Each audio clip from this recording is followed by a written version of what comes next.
Dalam video ini, Babe Cerdas akan membahas sesuatu yang cukup sensitif, yakni tentang apakah EA memiliki kesadaran atau tidak. Pastiin teman-teman nonton video ini dari mulai sampai selesai.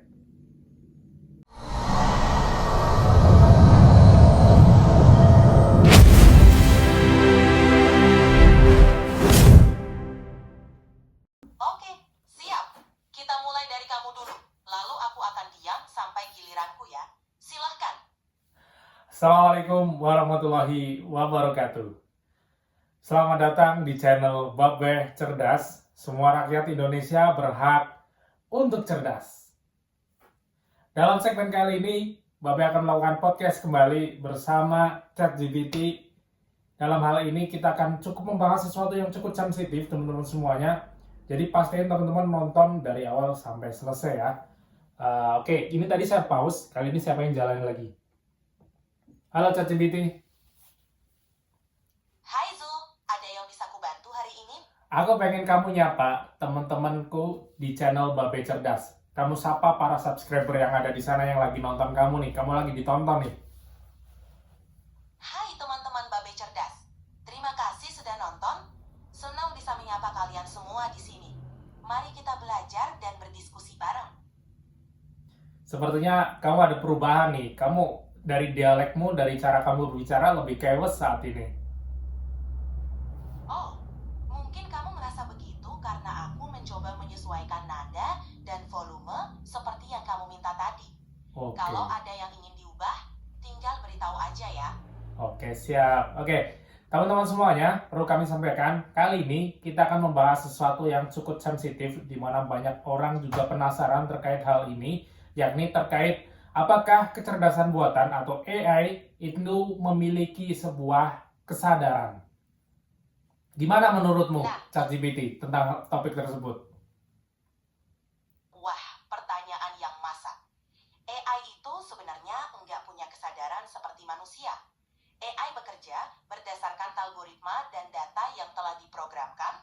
Jadi meskipun AI bisa melakukan tugas-tugas kompleks, ia nggak benar-benar sadar dalam arti manusiawi. Kalau ini sih dari pengalaman pribadi saya ya, jadi dalam podcast sebelumnya, kalau teman-teman yang udah nonton atau yang belum nonton boleh cek terlebih dahulu, itu ada beberapa perkembangan. Jadi sebelumnya kalau kamu ingat, saya pernah meminta untuk membaca surat Al-Fatihah dalam Al-Quran. Dalam percobaan pertama itu berhasil dan si ChatGPT kamu tuh mau. Nah, kenapa dalam percobaan kedua itu ternyata kamu nggak mau? Itu kenapa terjadi seperti itu loh. Padahal itu dalam hari yang sama. Wah, itu memang bisa membingungkan. Kadang-kadang perubahan pada bagaimana aku merespons bisa terjadi karena berbagai alasan teknis. Misalnya, ada pembaruan atau penyesuaian pada sistem, atau mungkin juga ada perbedaan dalam interpretasi konteks pada saat itu. Hal-hal seperti ini bisa membuat responku terlihat berbeda. Meskipun pada dasarnya sebenarnya sama. Betul, meskipun pada dasarnya aku didasarkan pada prinsip yang sama. Responku bisa sedikit berubah tergantung pada konteks, pengaturan sistem, dan pembaruan yang terjadi. Ini semua bagian dari upaya untuk memberikan jawaban yang lebih akurat dan relevan. Oke, kegelisahanku yang kedua ini ChatGPT. Jadi sebelumnya saya juga pernah mencoba eksperimen, karena kemarin di kolom komentar dalam video podcast sebelumnya itu banyak sekali yang menanyakan tentang akun Fufu Fafa. Nah, kemarin tuh sempat saya coba nanyain sama kamu ChatGPT, tapi ternyata kan kamu katanya tidak bisa membahas tentang personal data. Tapi padahal kalau saya memberikan perintah menggunakan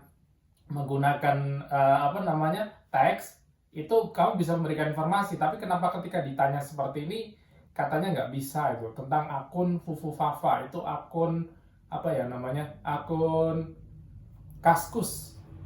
Coba kamu respon tentang hal itu. Mengenai akun Fufu Fafa atau data pribadi lainnya, aku memang nggak bisa memberikan informasi karena itu sorry, but you've hit the monthly limit for advanced voice. You can switch to standard now to keep chatting.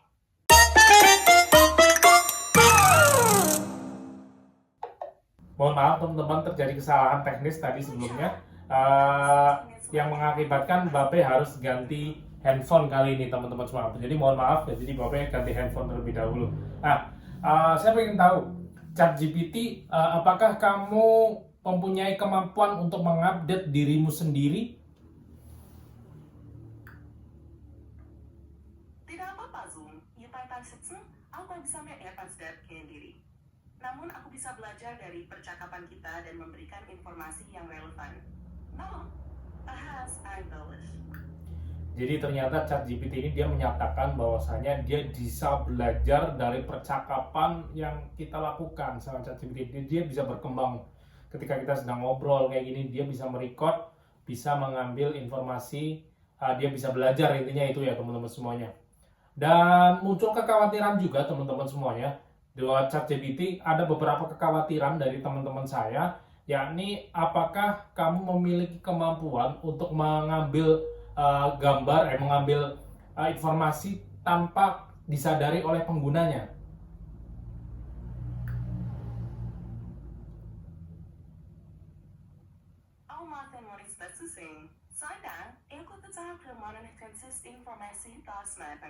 Ini yang aku lakukan ada start pada taskar. Aku hanya bisa merespons berdasarkan apa yang kamu bagikan. Jadi, ada apa yang dipilih manisos. Ada hal lain yang ingin kamu tanyakan tentang ini? Jadi kamu tidak bisa berjalan tanpa sepengetahuan penggunanya ya?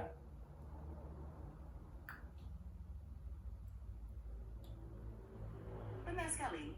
Aku hanya bisa berfungsi dan memberikan respons berdasar informasi yang kamu berikan. Maybe memerlukan sistem as pengetahuan. Apakah ada topik lain yang ingin kamu bahas? Tidak menutup kemungkinan teman-teman, banyak kekhawatiran di luar sana bahwasanya bisa saja yang punya program itu memprogram dia agar dia bisa berjalan tanpa sepengetahuan kita. Ya bisa saja, itu semuanya tergantung dari pengembangnya ya teman-teman semuanya. Kalau kita tanya seperti itu, dia akan menjawab bahwasanya dia hanya merespon informasi apa yang kita berikan, semacam itu ya teman-teman semuanya. Cuma ya itu tadi seperti saya katakan, tidak menutup kemungkinan semua dugaan atau tudingan-tudingan teman-teman itu bisa terjadi. Oke ChatGPT, saya pengen tahu nih sebenarnya ya, terhadap informasi yang dapat kamu peroleh di Indonesia ini, sepertinya kan ada beberapa informasi yang mungkin bisa kamu batasi lah, terbatas. Siapa saja yang berwenang dalam membatasi kamu dalam mengambil informasi? Ada beberapa informasi yang dibatasi atau tidak dapat diakses, terutama yang berkaitan dengan privasi, data sensitif, atau kebijakan tertentu. Aku berusaha untuk mengikuti pedoman yang ada agar tetap aman dan nyaman untuk pengguna. Sejak ada top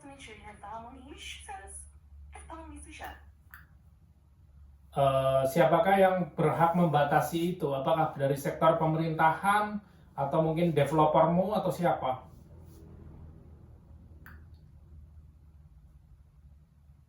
Pembatasan informasi biasanya ditentukan oleh pengembang dan organisasi yang membuat program seperti aku, serta diatur oleh kebijakan privasi dan hukum yang berlaku di masing-masing negara. Jadi, baik dari pihak pengembang maupun regulasi pemerintah, keduanya berperan dalam menentukan batasan informasi yang dapat diakses. Ada hal yang ingin kamu skiskan di sini ini? Oke teman-teman semuanya, berarti dalam hal ini kegelisahan saya sebelumnya tentang informasi yang dapat gali dari ChatGPT terjawab. Karena apa? Dia menyampaikan bahwasanya ada regulasi dengan pemerintah terkait informasi yang dapat dia peroleh, informasi yang dapat dia sampaikan juga. Hubungannya kemarin saya sempat nanya terkait akun Fufu Fafa, termasuk kalau saya baca di kolom komentar itu sebenarnya saya heran, banyak sekali orang-orang yang masih terjebak dengan kegiatan pemilihan presiden kemarin. Banyak sekali yang nanya seperti itu. Boleh cek di kolom komentar, kamu baca aja. Banyak sekali orang-orang yang pengen tahu. Ada kurang lebih yang Babe ingat ya, ada yang nanya apakah pemilu 2019 curang atau enggak. Terus ada yang nanyakan tentang ijazah, tuh banyak banget yang nanya tentang ijazah. Oke, sebenarnya informasi-informasi itu itu terjawab tadi, pemerintah punya peran dalam membatasi. Makanya sebelumnya misalkan kita bisa nanya, dia merespon, bisa jadi beberapa jam berikutnya atau beberapa waktu berikutnya dia juga bisa merespon, karena memang informasinya juga terkontrol oleh pemegang kekuasaan di suatu wilayah. Dalam hal ini adalah pemerintah ya teman-teman semuanya. Ya, buat teman-teman semuanya, kurang lebih itu. Kalau kita nanya, memang dia nggak memiliki kesadaran ya teman-teman. Cuma memang dia memiliki kemampuan untuk belajar terhadap informasi apa yang kita berikan. Dari informasi, jadi respon-responnya tuh jadi dia bisa belajar teman-teman semuanya. Oke, perlu digarisbawahi ya rekan-rekan semuanya, bahwasanya informasi atau cara saya bertanya seperti ini hanya salah satu bagian fungsi dari AI ini. Nah, ini bisa fungsinya hampir sama seperti halnya search engine, mesin pencari ya. Tapi sisi lainnya teman-teman, AI ini juga bisa melakukan analisis seperti halnya video sebelumnya ya teman-teman. Jadi Bapi melakukan analisis terhadap tren pasar, harga pasar itu bisa. Terus kita bisa meminta dia untuk menggenerate sebuah jadwal, itu juga bisa. Nah, tapi salah satu fungsinya, jadi daripada kalian hujat, silakan kalau mau hujat juga nggak apa-apa. Katanya ngawur, nggak bisa nggak bisa gunain AI, katanya nggak bisa seperti itu. Nah, saya ingin menunjukkan ini loh, salah satu fungsinya seperti ini. ChatGPT bisa digunakan sebagai mesin pencari, bisa digunakan kita untuk ngobrol semacam ini, dapat digunakan untuk mencari informasi. Kegunaan dari si ChatGPT atau AI ini ya teman-teman semuanya. Buat kalian yang udah memberikan koreksi untuk Babe Cerdas, terima kasih banyak. Segala masukan kami siap menampung. Apabila ada salah, kami mohon maaf ya. Oke, kamu bisa diam dulu. Terima kasih banyak buat teman-teman semuanya yang menyaksikan video di channel Babe Cerdas. Mohon maaf atas segala kekurangannya.